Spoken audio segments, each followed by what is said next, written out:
తెలంగాణ కాంగ్రెస్ లో రెడ్లకు బీసీలకు మధ్య ఆధిపత్య పోరు నడుస్తుందా? బీసీల కోసం ఇంత చేస్తున్నా బీసీ నేతలు విమర్శలు దేనికి? సొంత పార్టీ నేతలు అంత విమర్శిస్తున్నా పీసీసీ చీఫ్ మౌనంగా ఎందుకుంటున్నారు? అంతర్గత ప్రజాస్వామ్యం కాంగ్రెస్ పార్టీకి తలనొప్పిగా మారుతుందా?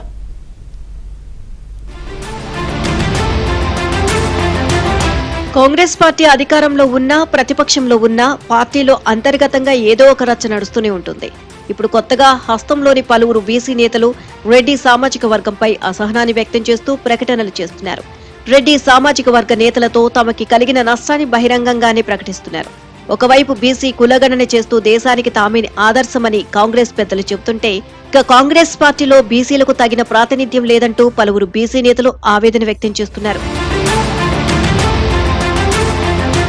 ఇక పార్టీ అధ్యక్షుడిగా బీసీ సామాజిక వర్గ నేతకి అవకాశం ఇచ్చామని కాంగ్రెస్ చెబుతుంది. ఇక రానున్న కాలంలో తెలంగాణ రాష్ట్రానికి బీసీ నేతే ముఖ్యమంత్రి అవుతాడని, అది కాంగ్రెస్ పార్టీతోనే సాధ్యమని పీసీసీ చీఫ్ మహేష్ కుమార్ గౌడ్ ప్రకటించారు. తానే రెడ్డి సామాజిక వర్గం నుండి చివరి ముఖ్యమంత్రి అని పలువురు నేతలు అంటున్నారని, అది నిజమైనా పర్లేదని సీఎం రేవంత్ సైతం ప్రకటించారు. రాహుల్ చెప్పిన మాటల్ని తప్పకుండా పాటిస్తామని చెప్తున్నారు. ఒకవేళ రానున్న రోజుల్లో సీఎం పదవి బీసీలకు ఇవ్వాలని అధిష్టానం నిర్ణయం తీసుకుంటే పూర్తిగా సహకరిస్తామని సీఎం రేవంత్ రెడ్డి ప్రకటించారు.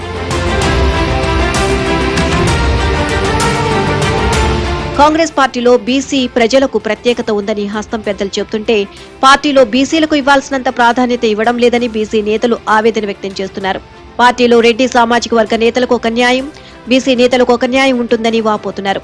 పలువురు బీసీ నేతలకు అవకాశాలు అందకుండా కొందరు రెడ్డి సామాజిక వర్గ నేతలు అడ్డుకుంటున్నట్లు బాంబు పేల్చారు. పార్టీ ఎమ్మెల్సీగా ఉన్న చింతపండు నవీన్ కుమార్ అలియాస్ తీన్మార్ మల్లన్న ప్రభుత్వంపై పలు విమర్శలు చేస్తున్నారు. ప్రభుత్వం బీసీలకు అన్యాయం చేస్తుందని ఆరోపించారు. ఇక బీసీ కులగణన తప్పుల తడక అని, ఇది జానారెడ్డి తన రెడ్డి సామాజిక వర్గం కోసం చేసిందని, ఆ రిపోర్ట్ను తగలబెట్టాలని బీసీలకు పిలుపునిచ్చారు. ఆ తర్వాత ఈ వ్యవహారం పెను దుమారంగా మారింది.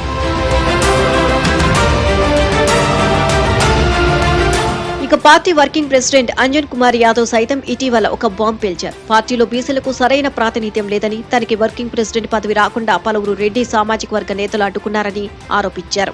రేవంత్ రెడ్డి పీసీసీ చీఫ్ అయినప్పుడు రెడ్లలో చాలా మంది వ్యతిరేకించారని, ఇప్పుడు బీసీ నాయకులే రేవంత్ వెంట ఉన్నారు అని గుర్తు చేశారు. కాంగ్రెస్ అధికారంలోకి వచ్చాక కాంగ్రెస్ లో కొన్ని భజన సంఘాలు మొదలయ్యాయని, ఓడిపోయిన జీవన్ రెడ్డికి ఎంపీ టికెట్ ఇచ్చారని, తనకి గెలిచే సమయంలో టికెట్ ఇవ్వడానికి నిరాకరించారని పార్టీపై విమర్శలు చేశారు.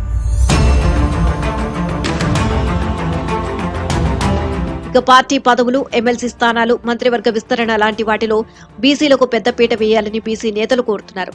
బీసీల పట్ల రాహుల్ గాంధీ విజన్ ఒకలా ఉంటే రాష్ట్ర పెద్దలది మరోలా ఉందని రాష్ట్ర బీసీ నేతలు వాపోతున్నారు. మొన్నటి అసెంబ్లీ ఎన్నికల్లో సైతం పార్లమెంటుకి 2 చొప్పున బీసీలకు టికెట్లిద్దామని భావించిన చివరికి 23 టికెట్లకే పరిమితం చేశారు. ఇక సీఎంతో సహా 12 మంది కేబినెట్ లో ఉండగా కేవలం 2 బీసీలకు మాత్రమే మంత్రివర్గంలోకి తీసుకున్నారు. కార్పొరేషన్ పదవుల్లో సైతం బీసీలకు సరైన ప్రాధాన్యత ఇవ్వలేదని అసంతృప్తి బీసీ నేతల్లో ఉంది. ఇలాంటి అనేక కారణాలు పలువురు బీసీ నేతల్లో అసహనంగా మారి బయటికి మాట్లాడే పరిస్థితులు ఏర్పడుతున్నాయి. మొత్తంగా ఈ వ్యవహారంపై కొత్త ఇన్ఛార్జ్ మీనాక్షి నటరాజన్ సైతం గుస్సాగా ఉన్నట్లు తెలుస్తోంది. ఈ సమస్యని వెంటనే పరిష్కరించాలని పీసీసీ నేతలకు సూచించినట్లు సమాచారం. ఇక పీసీసీ చీఫ్ ఈ సమస్యను ఎలా పరిష్కరిస్తారో చూడాలి.